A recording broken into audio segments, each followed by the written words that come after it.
Hey guys, we're going to learn about slope-intercept form from one point.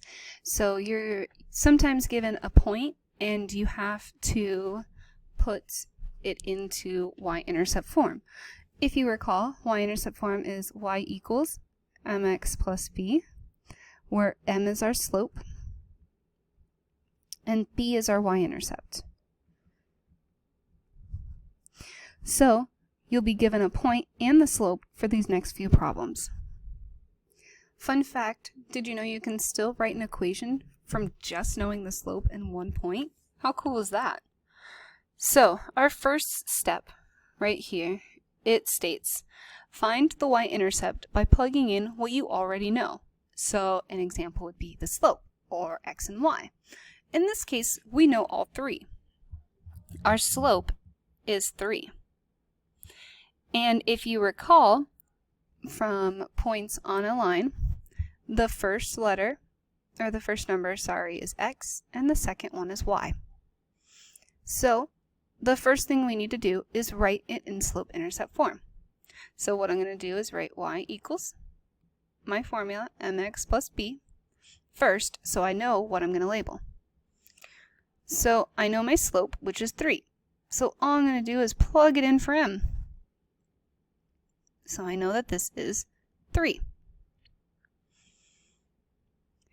I know that my x is 2, so I'm going to plug it in here.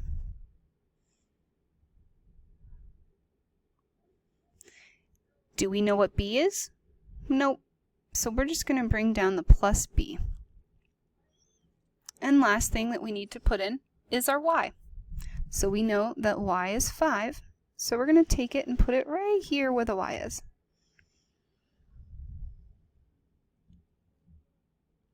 So what I did was substitute 3 for m.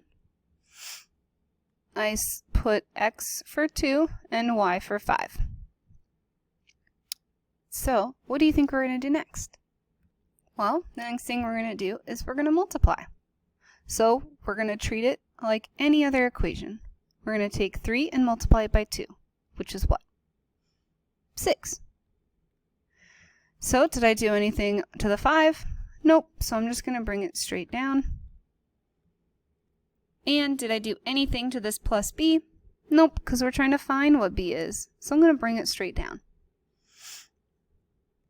So we need to then subtract 6 from both sides to get b by itself. So what we're going to do is, since it is a positive 6, we're going to subtract 6 from both sides, because 6 minus 6 cancels. And that's really what we want to do. We want to get b by itself. What's 5 minus 6? -1. Perfect. So now we figured out what b was. So the last step would be to simplify if we needed to. In this case, we don't have a fraction or anything like that, so we don't need to necessarily simplify it. It's as simplified as it's going to get. So let's look at what our second step would be to do. So our second step says that you need to write the equation using the slope-intercept form. So take a moment and write this into your step 2. So now that you have done so, what we're going to do is write in slope-intercept form. So what we're going to do is write out what our original slope-intercept form is, which is y equals mx plus b. Now all I'm going to fill out is the slope and the y-intercept. The reason why is because eventually, later on in the week, we're going to be graphing, and we want to put this equation into y equals mx plus b form. So we have y equals, what is our slope? Well, it originally told us, so our slope is 3, x, and I have b is my -1. Now, you might be confused and be like, well, it says plus b, not minus b. Well, you can write plus -1 if you would like, but when we start graphing and you see equations, this is how it'll be placed out. So we just basically changed the the positive into a negative because we're not dealing with a positive number, we're dealing with a negative number. So let's go try some examples. So if you remember the formula, y equals mx plus b, that's what we're going to be using. So we know what our m is based on what it tells us up here.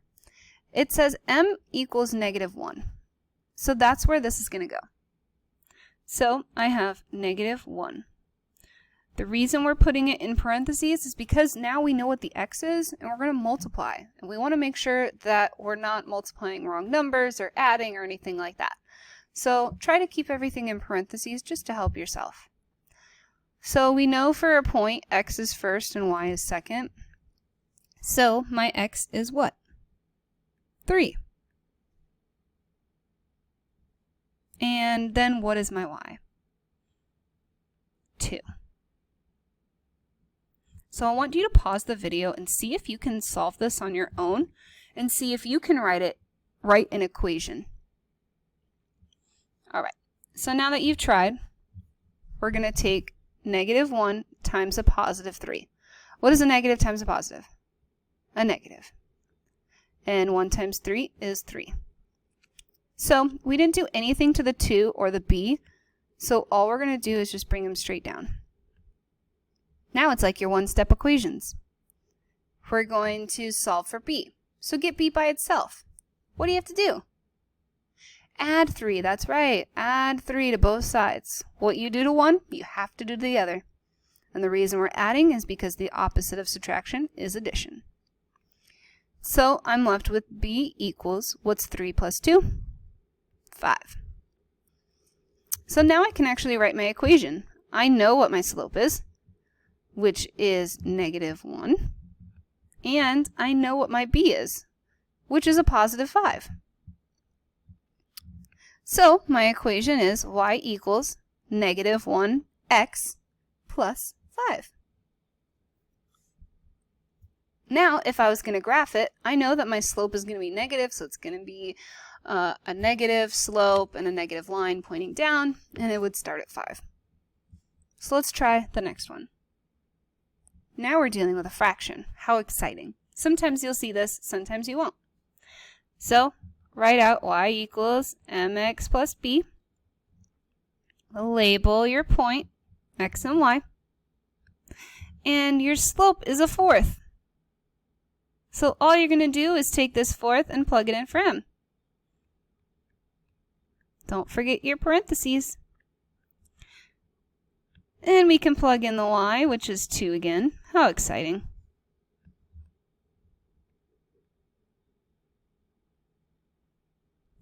Then we know what our x is, which is what? A 4. And again, we're solving for b. So, when you have a fraction and a whole number, remember, there's an invisible number underneath every single number. It's an invisible 1. So if you multiply straight across, so a 4th times 4 over 1, you get 4 divided by 4, which is just 1. Or if you saw that the denominator over here was 4, and this is a 4 as well, and you cross them out, you'd still get 1. So a 4th times 4 is 1. We didn't do anything to the b, so we're just going to bring it straight down. Same with the 2. We haven't done anything to those at all. So our next move is to get rid of the 1. What we're going to do is subtract 1 from both sides.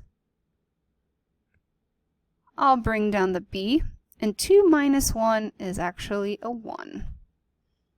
So what is my actual equation going to be? If I plug in just the slope and the y-intercept, it's going to be y equals 1/4 x, because x could be really any number on a line, plus 1. Now let's try one more. I want you actually to pause this video and try this one. Take some time and actually try it, because I really want you to understand how to do it without somebody telling you how to do it, you know? Alright, now that you paused it, hopefully, we're going to do y equals mx plus b. Always start with that, right? Our slope is 12, which is our m. So we're going to plug that in. Then our x is what? 4. And again, we're finding b, so we don't need b at all. Oh no, we have a negative 15 for y. It's okay, no worries. So now take your 12 times 4. They're both positive, so my answer is going to be positive. What's 12 times 4? Well, if you don't know, do it off to the side. It's 48. And bring your b down and your negative 15 down. Last step here, guys, just a one-step equation. How am I going to get rid of the 48? Well, I'm going to subtract it. Since it's a positive 48, the opposite to cancel it out and get a 0 is negative 48. So, bring down your b because we didn't do anything at all to that thing. And if I have negative $15 in my bank account, and I try to take out $48 more because I'm slightly poor, I'm becoming more in debt to the bank. So, what's negative 15 minus a 48? Well, 5 plus 8 is 13.